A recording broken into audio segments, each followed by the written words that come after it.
Case conclude हो गया, फैसला महफूज हो गया। इस केस में कुछ ऐसी चीज़ें हुई जो नहीं होनी चाहिए थी। अगर सुप्रीम कोर्ट ऑफ पाकिस्तान ने इस मामले को टेक्निकल ग्राउंड्स के ऊपर ही देखना है तो बेसिकली जो बेसिक कॉन्सेप्ट है जमहूरियत का, कि जमहूर की आरा, जमहूर की राय, अवाम की राय, उसको फिर ख़त्म कर दें। अगर आप टेक्निकल साइड के ऊपर भी जाते हैं तो मेरे नॉमिनेशन पेपर के ऊपर SIC लिखा हुआ है, that matter is been resolve there. This is the criminal practice of ECP कि मुझे मेरा निशान अलॉट नहीं किया गया और मेरी हैसियत को इंडिपेंडेंट किया गया। It's none of my fault, this was my fundamental right कि मैं RO के ऑफिस में जा सकता at the time of submission of my nomination papers, at the time of scrutiny of my nomination papers and at the time of symbol allotment. इन तीनों मौक़ों के ऊपर मेरी एंट्री को डिनाई किया गया वहाँ पर बाय पंजाब पुलिस। फोर्सफुली मेरे RO के ऑफिस को कॉर्डन ऑफ किया गया, वहाँ पर पुलिस के ज़रिए उसका घेराव किया गया। सुप्रीम कोर्ट को इस चीज़ को भी मद्देनज़र रखना है। अगली बात काजी साहब ने फरमाया, मोहतरम चीफ जस्टिस साहब ने, कि जनाब कल को सुनी तात कौंसिल उधर चली जाएगी। Sir, this is not your right to pass a judgement against me और माई पार्टी। मैं यहाँ पर खड़ा होकर कह रहा हूँ कि आप ये सीट PTI को दे दें।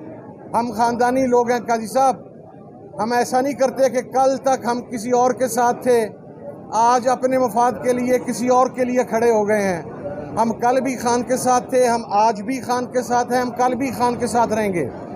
मैं आज खुद गया रोस्टरम के ऊपर, क्योंकि पहले दिन चीफ जस्टिस साहब ने कहा था कि जी बुलाएं उन्हें। उस वक़्त शायद ये एज्यूम किया जा रहा था कि मेरे नॉमिनेशन पेपर्स के ऊपर इंडिपेंडेंट लिखा हुआ है। नेक्स्ट डे जब नॉमिनेशन पेपर्स खुल गए, उसके बाद 6 हेयरिंग्स के ऊपर मौजूद हूँ, बार बार खड़ा हुआ, बार बार फैक्ट्स बयान करने की कोशिश की। आज भी जब रिबटल दे रहे थे सिद्दीकी साहब, मैं वहाँ पर गया, लेकिन चीफ जस्टिस साहब, मैं अफसोस से एक बात कहता हूँ कि आप पार्लियामेंट में आए थे। आज दोबारा ये बात रिपीट कर रहा हूँ, पूरी पार्लियामेंट ने आपकी गुफ्तगू सुनी, आपका आइन के ऊपर लेक्चर सुना, पार्लियामेंट सुप्रीम है का लेक्चर सुना, आइन सुपर सुप्रीम है उसका लेक्चर सुना, और उसके बाद पार्लियामेंटेरियंस ने और कौम ने आपसे एक उम्मीद बांधी। आज गुज़श्ता 10 दिन से उसी पार्लियामेंट का एक नुमाइंदा आपके सामने खड़ा हुआ है, फॉर्म 45 के मुताबिक जीता हुआ, लेकिन आप उसे 1 मिनट नहीं दे रहे। आप मुझे 3 मिनट दे दें, मेरी यही रिक्वेस्ट थी, मैं आपको सम अप कर दूंगा। आपने सिर्फ ये डिसाइड नहीं करना कि ये सीटें हमारी हैं, आपने ये डिसाइड भी करना है कि इलेक्शन कमीशन ने किस तरीके से हमारे साथ ज़्यादती की है, किस तरीके से हम लोगों को हमारे फंडामेंटल राइट्स मजरू किए गए हैं।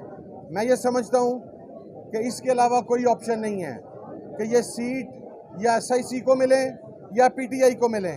और ये बात भी क्लैरिफाई कर दूं, दोनों में से जिसको मिलें वो PTI ही की हैं। Let me be very honest on it.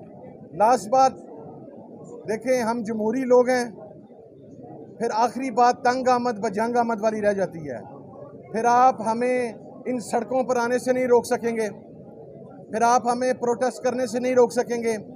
और आज के दिन तक हम सिर्फ इमरान खान की डायरेक्शंस को फॉलो कर रहे हैं कि आपने हर इवेंट, हर जलसा, हर तकरीब आपने लॉफुली करनी है, अनलॉफुली नहीं करनी। हम किसी कन्फ्रंटेशन को अवॉइड करना चाहते हैं और इंशाल्लाह उम्मीद है कि आज का ये फैसला हमारे हक़ में आने के बाद हमें एक फ़तह मिलेगी।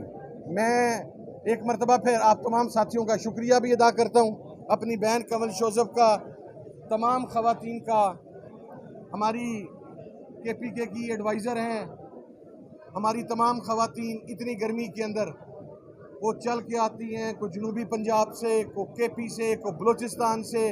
उन्होंने इस मौके के ऊपर न सिर्फ इस केस में बल्कि तारीख़ के इंतहाई गंदे, गलीज़, बदनाम और ओछे केस, इद्दत वाले केस के अंदर भी ख़वातीन ने जिस तरह अपनी प्रेजेंस शो की है, मेरा ख्याल है उसके ऊपर भी हमारे लोगों को शर्म व हया का मुजाहरा करना चाहिए, वगरना ख्वाजा आसिफ से मशवरा ले लें, उसके पास शर्म हया वाफिर है दूसरों को देने के लिए, अपने लिए नहीं। पॉलिटिकल स्टेबिलिटी के लिए आपको तमाम जमातों को पार्लियामान में बैठा के इन मसाइल का हल निकालें, तभी पाकिस्तान जाएगा, आगे जाएगा, मजबूत होगा। वरना आखिरी नुकता, ये जो अभी बजट है, आप सब बैठे और पीछे जो हमारे दोस्त खड़े हैं और जो मुझे सुन रहे हैं, इस बजट में अभी दूसरा जो अभी बिल आने वाला है, क्या बर्दाश्त कर सकते हैं? ये महंगाई बर्दाश्त कर सकते हैं? ये बिजली के बिल बर्दाश्त कर सकते हैं? क्या ये मुल्क एक ला इलाहा इल्लल्लाह के नाम पे बना मुल्क, क्या ये IMF की डिक्टेशन के लिए बना था?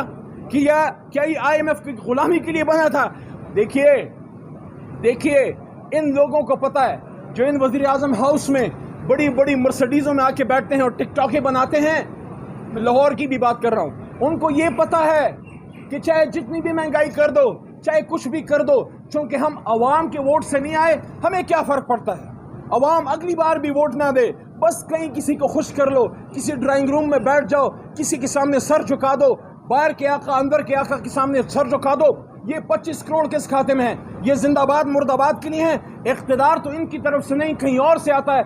जब ये सोच पैदा हो जाए कि अवाम के वोट से हुकूमतें नहीं बनती, बल्कि किसी की ताकत, किसी के अब्रू के इशारे से बनती हैं, फिर ऐसे ही बजट बनते हैं, फिर ऐसी महंगाई आती है, फिर ऐसी जुल्म के पहाड़ टूटे जाते हैं। हाँ, अवाम की ताकत से इमरान खान साहब जैसा लीडर अगर आए, या माजी में भुट्टो जैसा आदमी आया था, वो अवाम के मफाद के मंसूबे बनाता है, वो अपने खर्चे कम करता है, वो अपने मिनिस्टरों के खर्चे कम करता है, वो ऐसी पॉलिसी बनाता है कि घर घर लोगों को सहूलत मिले, गरीबों के सर पे हाथ रखा जाए। इसलिए आज ये मुकदमा सिर्फ रिजर्व सीट्स का ही नहीं है, वो तो है ही हमारा हक, आज ये मुकदमा तहरीक इंसाफ के मैंडेट का है। काजी फायद ईसा साहब काबिल एहतराम, आप चीफ जस्टिस हैं, आपसे जितनी भी रिजर्वेशन है, ओहदा ऐसा है जिस पे आप बैठे हैं कि उस ओहदे का एहतराम हम पे लाजिम है।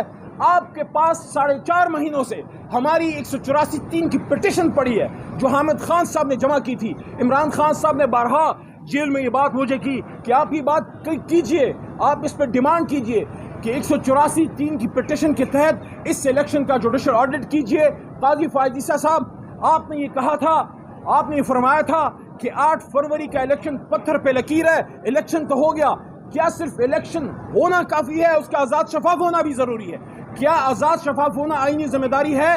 अगर है तो फिर आपके हुक्म को मुल्क के इदारों ने उस पर अमल नहीं किया। 190 आर्टिकल के तहत मुल्क के इदारों को आपकी सपोर्ट करनी चाहिए थी, नहीं हुआ। 184(3) की पिटिशन के तहत आप इस इलेक्शन का जुडिशल ऑडिट कीजिए, क्योंकि आपके हुक्म पे, आज़ाद शफाफ इलेक्शन के हुक्म पे फॉर्म 47 का स्याही उस पर फेर दी गई है। इसलिए दोबारा आखिरी बात, इमरान खान को रिहा कीजिए, हमें हमारा मैंडेट वापस कीजिए, खवातीन को उनका हक दीजिए, माइनॉरिटीज़ को उनका हक दीजिए, जुल्म मत कीजिए। पाकिस्तान इंसाफ के लिए बना था, इंसाफ पे चलाओगे तो ये मुल्क चलेगा, नहीं चलाओगे तो इसी तरह दर दर हम भीख मांगेंगे। और आज तो हम में कोई भीख भी देने के लिए तैयार नहीं है, ये हमारी हालत है। बहुत शुक्रिया। और अब हम तवक्को करते हैं, सुप्रीम कोर्ट की तरफ देख रहे हैं कि हमें इंसाफ मिलेगा।